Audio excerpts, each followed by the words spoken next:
इरफान के लिए एक बात है कि वो हमारे जब शुरू हुआ था सेकंड फ्लोर तो जाहिर है कि बगैर पैसों के नहीं चलता था और अभी नहीं चलता है, तो डोनेशन वगैरह चलता है. So Irfan became our patron, one of the corporate patrons. He was the first one, and I think if you could come and tell us about it's also completing a year your patronage. So if you could just tell us how you this. Thank you, Zahir. When it comes to T2F, obviously वो commercial ventures different होते हैं. ये एक अलग commitment है जो मेरे ख्याल में हर organization की responsibility होती है. We are a very small organization और इत्तेफाक की बात है कि when T2F started हमारा भी वो पहला ही साल चल रहा था. We just started off with a small company. So it was just a token participation just to create some awareness amongst the corporate circle. उससे फिर ये फायदा हुआ कि a couple of larger organizations also joined in. अब भी मेरा अपना ये ख्याल है कि हम सब यहाँ पे आते हैं, हम सब इस जगह को appreciate करते हैं, मगर शायद हम इस पे सोचते नहीं हैं कि हम बहुत छोटी कैपेसिटी में भी अगर कुछ कंट्रीब्यूट कर सकें तो definitely it will help T2F. और जब हम कहते हैं कि इस 16-17 मिलियन की आबादी का ये शहर है और वहाँ पे इस तरह के बहुत सारे कॉफी हाउसेज होने चाहिए, तो at least one should become a successful venture commercially viable too, ताकि दूसरे लोग भी इस तरफ आएँ. मैं सिर्फ बड़ा सिंपल सा मैसेज है कि it doesn't matter, corporate sponsorship बड़ी हो सकती है, इंडिविजुअल कंट्रीब्यूशन कम हो सकता है, but whenever we come here if you can spare something it would definitely help the cause. तो मेरा अपना ये ख्याल है कि अगर हम थोड़ा रिगार्डलेस ऑफ द फैक्ट कि हम कितना कर सकते हैं, अगर हम कंट्रीब्यूट करें just to make sure that this venture continues and remains commercially viable, it will be a big success. इसके रिवॉर्ड्स और तरह से आते हैं. हर चीज जो है वो आपकी मार्केटिंग स्ट्रेटेजी के लिए नहीं होती, कुछ अपनी रिस्पॉन्सिबिलिटी भी हमें फुलफिल करनी चाहिए. तो it's just an invitation to everyone to contribute to whatever extent you can and we all can together definitely make a difference. Thank you. दो चीज़ें, एक तो सलमान पीरज़ादा से दरख्वास्त करूँगा जो यहाँ आया, उसके बाद आप सबसे दरख्वास्त करूँगा कि बहुत खूबसूरत आपके टेलीफोन की घंटियाँ हैं लेकिन आज न सुनाएं. एक छोटी सी बात मैं शेयर करना चाह रहा था कि बहुत सालों पहले मैग में सलमान ने एक आर्टिकल लिखा था जॉन साहब की शायरी से मुताल्लिक. जॉन साहब तर्जुमा भी उन्होंने किया, तो इस लिहाज से मुझे आज ये बिल्कुल नई चीज जो कि इनका सिर्फ अपना एक एक्सप्रेशन है. तो I hope everybody will enjoy. और एक बात मैं भी करता हूँ, ये इनका कारनामा ये है सलमान की इनका इंतकाल का फौरी तौर पर तैयारी शुरू कर दी. इंडस पर बहुत लाजवाब डॉक्यूमेंट्री उनकी जिंदगी पे इन्होंने, और वो कहाँ है इमाम शामिल कहाँ है, तो इन दोनों ने मिलकर बनाई थी और वो उसकी कॉपीज होनी चाहिए यहीं पर, लोग ले जाएंगे यहाँ से.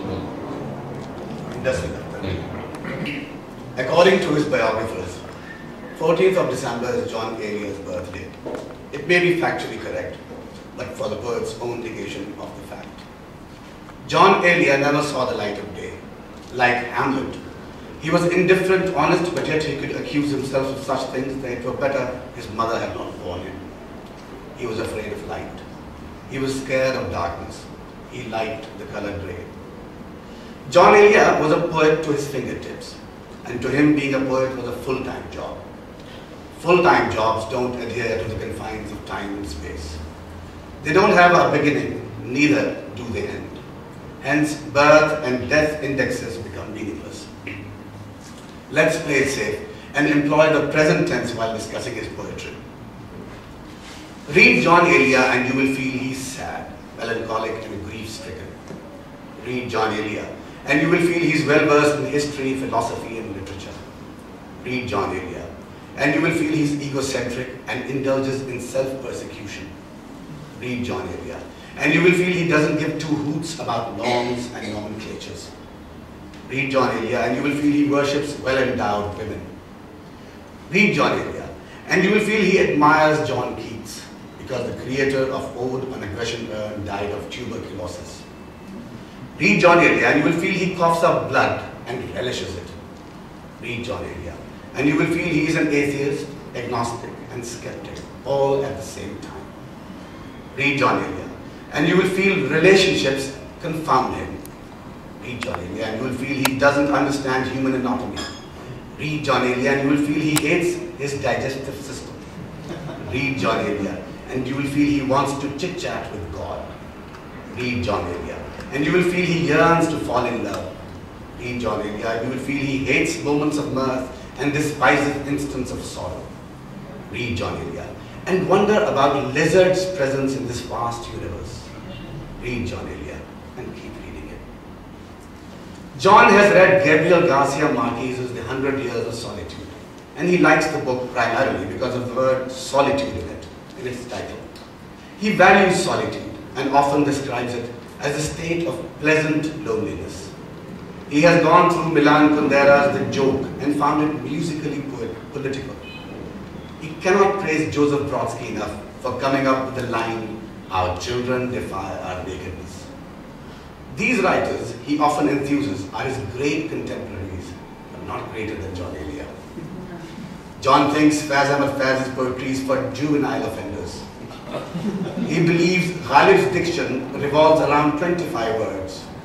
He opines Iqbal's poetry is nothing but crass didacticism. But after saying all of this, he often smiles like a child pulled up prank on someone. It was in 1956, when Jaun Eliya was 25 years old, that he migrated from Amroha to Karachi. And that festering wound of migration has not healed, will not heal. मैं और इस शहर की तरफ आता, अस्पे वहशत ने बदरकाबी की. John is proficient in Arabic, Hebrew, Persian and Urdu and knows the culture and literature of these languages like the back of his hand.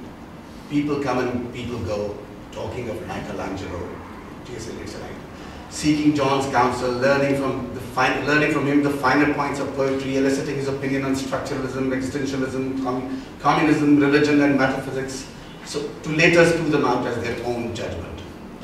John is not particularly fond of people. To him, hell is other people.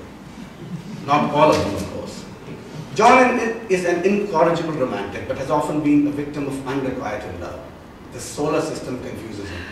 The idea of a godless world terrifies him. बहुत बेआसरापन है, सो चुप रहे. नहीं है ये कोई मुजदा, खुदा नहीं. So he writes poetry for himself. He writes poetry and expectorates blood. John is increasingly finding it difficult to breathe. As a child, he loved hearing stories about people dying of tuberculosis. He thinks tuberculosis is an eerily romantic disease, but his ailment is of a different kind. No one knows why John struggles while breathing. Ostensibly, his mind is as alert as ever, his heart is as playful as ever, and his poetry is as poignant and as awe-inspiring as ever.